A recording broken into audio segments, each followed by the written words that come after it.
میں نے کہا تھا کہ اسلام اپنے سے زیادہ دوسروں کا خیال رکھنے کا نام ہے. یاد ہے کہ آپ اپنے سے زیادہ دوسروں کا دھیان رکھتے ہیں. اللہ تعالیٰ کہتے ہیں ارکعوا واسجدوا واعبدوا ربکم. یہ آپ کے اپنے کرنے کے کام ہے. رکوع کریں، سجدہ کریں، اللہ تعالیٰ کی عبادت کریں. پھر انہوں نے کہا کہ وفعلوا الخیر، خیر کے کام کرو. خیر کے کام سے کس کی مدد ہوتی ہے؟ دوسروں کی. یعنی اگر آپ کو واقعی میں فلاح پانی ہے تو آپ کو دوسروں کی مدد کرنی چاہیے. لعلکم تفلحون، تاکہ تم لوگ فلاح پا جاؤ. اس کا یہ مطلب ہے کہ جب آپ دوسروں کے ساتھ خیر کرتے ہیں تو آپ دوسروں کے ساتھ نہیں کرتے بلکہ اپنے ساتھ کرتے ہیں. ہمارے جتنے بھی ایسے کام ہیں جو ہم دوسروں کی مدد کرتے ہیں، دوسروں کے کام آتے ہیں، کوششیں ہیں، وہ بیسیکلی ہمارے اپنے لیے ہی بہتر ہیں. کبھی پیچھے مڑ کر ایسے نہ دیکھیں کہ اگر آپ نے کبھی کسی مسجد کی کوئی مدد کی ہو یا کسی اسلامک ایونٹ یا پروگرام کو بہتر بنانے میں آپ نے کسی کا کوئی چیک لکھ کے دیا ہو اور آپ یہ کہیں کہ میں نے ان کی مدد کی. آپ نے صرف اپنی ہی مدد کی. اور جس ٹائم آپ نے کہا کہ میں نے ان کی مدد کی ہے، اس کی کوئی وقت نہیں رہتی. پھر میں اللہ تعالیٰ کے سامنے جا کے یہ نہیں کہہ سکتا یا اللہ جو میں نے آپ کی راہ میں دیا تھا وہ کدھر ہے. اللہ تعالیٰ کہیں گے تم نے خود ہی کہہ دیا کہ تم نے ان کی مدد کی.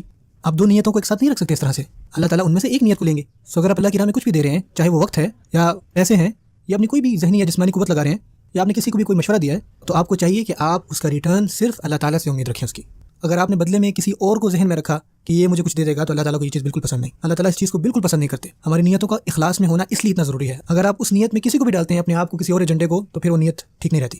اور البتہ اس وجہ سے جو جتنی بھی ہماری اسلامک آرگنائزیشن ہے یا بہت ساری ہماری اسلامک آرگنائزیشن جو ہیں وہ ڈونیشن کے اوپر ڈیپینڈ کرتی ہیں، زکوٰۃ صدقات کے اوپر. ہماری ایون مساجد جو ہیں وہ ڈونیشن کے اوپر ہوتی ہیں. ہمارے جو اسکولز ہیں وہ ڈونیشن کے اوپر، بعض اوقات اسلامک اسکول ہوتے ہیں. جو پبلشرز ہیں وہ جو ہے وہ ڈونیشن کے اوپر ڈیپینڈ کرتے ہیں. کچھ لوگ جو ہیں بڑا چیک لکھتے ہیں، کوئی لاکھوں روپے کا جو چیک ہوتا ہے، اور ایک دم سے شیطان کے پاس آتے ہیں اور سب سے پہلے کہتے ہیں مبروک، مبارک ہو جی، ٹھیک ہے مبارک ہو تمہیں. پھر وہ آگے سے کہتے ہیں کہ تم کیوں نہیں ان کو مشورہ دیتے کہ جو اس کارپیٹ کا کلر ہے وہ تم چینج کر دو، کیونکہ تم نے اتنا بڑا چیک لکھ کے دیا ہے، تمہاری بات کی کوئی تو وقت ہونی چاہیے. سب جاتے ہیں اور آپ جا کہتے ہیں کہ اس کا لال رنگ کر دیں کارپیٹ کا. آپ نے وہ سجیشن چیک دینے سے پہلے نہیں دی تھی، لیکن جیسے آپ نے چیک دیا تو آپ کی جو سجیشن ہے وہ 30-40 ہزار ڈالر کی بن جاتی ہے. اور آپ یہ امید رکھتے ہو کہ جو آپ کی سجیشن ہے، آپ کی بات ہے، اس کی بہت زیادہ قدر ہونی چاہیے، بہت زیادہ قدر قیمت ہونی چاہیے. اور ایسا پتہ کیوں ہوتا ہے؟ کیونکہ آپ نے پیسے دیے. اور پھر آپ کی نیت صرف یہ نہیں ہوتی کہ آپ نے اللہ تعالیٰ کے لیے اس کو دیا تھا، بلکہ یہ ہوتا ہے کہ اب آپ کی بات کی کوئی زیادہ اہمیت ہے اور اس صدقے سے پھر آپ کو وہی ملے گا، صرف وہی. کیا اتنا کافی ہے؟ اس سے پہلے کہ آپ اپنے صدقات کو ضائع کریں، چاہے وہ کوئی بھی کاز ہو، چاہے وہ کسی بھی چیز میں آپ اللہ تعالیٰ کی صدقات دینا چاہ رہے ہوں، کبھی بھی اپنے صدقات کو اپنی امیدوں کے ساتھ مت باندھیں. اگر آپ کسی چیز کی امید رکھنا چاہتے ہیں تو اللہ سے امید رکھیں بس.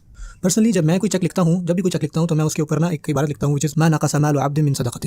مال جو ہے وہ کبھی بھی صدقہ دینے سے کم نہیں ہوتا. اور میں اپنے آپ کو ریمائنڈ کرواتا ہوں کہ میں صدقہ کیوں دے رہا ہوں، اور میں اصل میں یہ سوچتا ہوں کہ یہ جو ہے میں اپنے آخرہ کے اکاؤنٹ میں ڈال رہا ہوں. اور میں اپنے آپ کو ریمائنڈ کرواتا ہوں کہ یہ چیزیں مجھے تب کام آئیں گی جب میں مٹی میں جا چکا ہوں گا. اگر آپ ابھی کسی سے امید رکھیں گے تو پھر آپ کو بعد میں کچھ بھی نہیں ملنے والا. اللہ تعالیٰ ہمیں جو عمل کرنے کی توفیق عطا فرمائے.